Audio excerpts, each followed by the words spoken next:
So நீங்க சொல்ற மாரி கடற்கரை கோயில் வந்து கண் கவர்ந்த ஒரு கோயில்னா அதுனா டக்குன்னு பார்க்கறதுக்கு அது ரொம்ப மெல்லிசா, அழகா 2 கோயில் சேர்த்து ஜோடியா இருக்கும். பார்க்கறதுக்கே ஒரு அழகு இருக்கும். ஃபோட்டோ எடுக்கிறதுக்காக சரி, படம் வரையறதுக்காக சரி, மாமல்லபுரம்னு காட்டுனாலே கடற்கரை கோயில் தான் முக்காவாசி பேருக்கு தோணும். இல்லையா? அத விட்டா அர்ஜுனன் தபசு தான் வருவாங்க. ஸோ அந்த கடற்கரை கோயில் வந்து 2 கோயில் தான். ஆ இத தவிர ஒரு சின்ன கோயில் ஒண்ணு ஊர் நுழையறச்ச ஒண்ணு இருக்கு. அது முகுந்த நாயனார் கோயில்னு ஒரு கட்டுமான கோயில் ஒண்ணு இருக்கு. அது நெறைய பேர் போமாட்டாங்க. பாதி நேரம் பூட்டி வச்சிருப்பாங்க.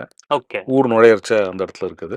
கடற்கரை கோயிலுடைய முக்கியத்துவம் என்னன்னா, 1 அது கட்டுமான கோயிலுங்கிறது.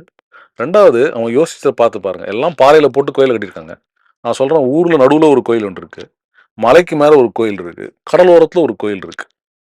இல்லையா? காலையில நம்ம எழுந்து போனோம்னா, சூரிய உதயத்தோட அந்த கோயில் அப்படியே அந்த கோயில் பின்னாடி அந்த சூரியன் எழுந்து வரத பார்த்தாலே ஒரு அழகு தனியா இதா இருக்கும்.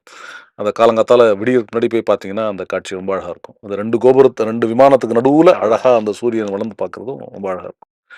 ஆ அந்த கோயில் வந்து மத்த எல்லா கோயிலும் வந்து அங்க இருக்கிற ஒரு கிரானைட், நைஸ்ன்னு ஒரு இதுல பண்ணியிருக்கு. இது கொஞ்சம் வித்தியாசமான லேட்டரைட்ன்னு ஒரு இன்னொரு கல்லுல அத பண்ணியிருக்காங்க. ஆ இந்த கோயில் கடற்கரை கோயில்னு சொல்றது 2 கோயில். இந்த 2 கோயிலுமே வந்து அதுக்கு கோயிலுக்கு பேர் இருக்கு. ஏன்னா, அந்த மேல வந்து அ பட்டத்துல பேர் வச்சிருக்காங்க. ராஜசிம்ம பல்லவேஸ்வரம் அப்படிங்கிறது வந்து மேற்கு நோக்கி இருக்கிறது.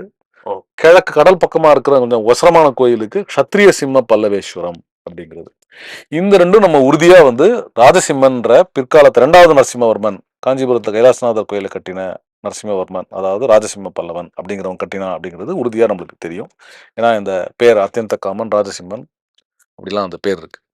மத்த கோயில்களுக்கெல்லாம் ராஜசிம்மன் தான் கட்டினானா, இல்ல பரமேஸ்வரனும் முதலாம் நரசிம்மனும் கட்டினானா என்ற விவாதம் இருக்கு. இதுல அந்த விவாதமே இல்ல. இந்த கோயில பார்த்தீங்கன்னா, நடுவுல நீங்க சொல்ற மாரி மிக பழமையாக ஒரு கோயில் இருந்திருக்கிறதாக சொல்றாங்க.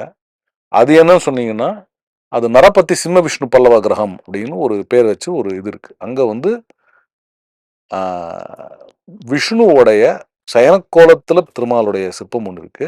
அது வந்து பாம்பு மேல படுக்காம அந்த பாறை மேலேயே படுத்திருக்காரு. ஓ! அதனால அத ஸ்தல சயனம் அப்படின்னு சொல்றதாக அதுக்கு ஒரு பேர் வச்சிருக்காங்க.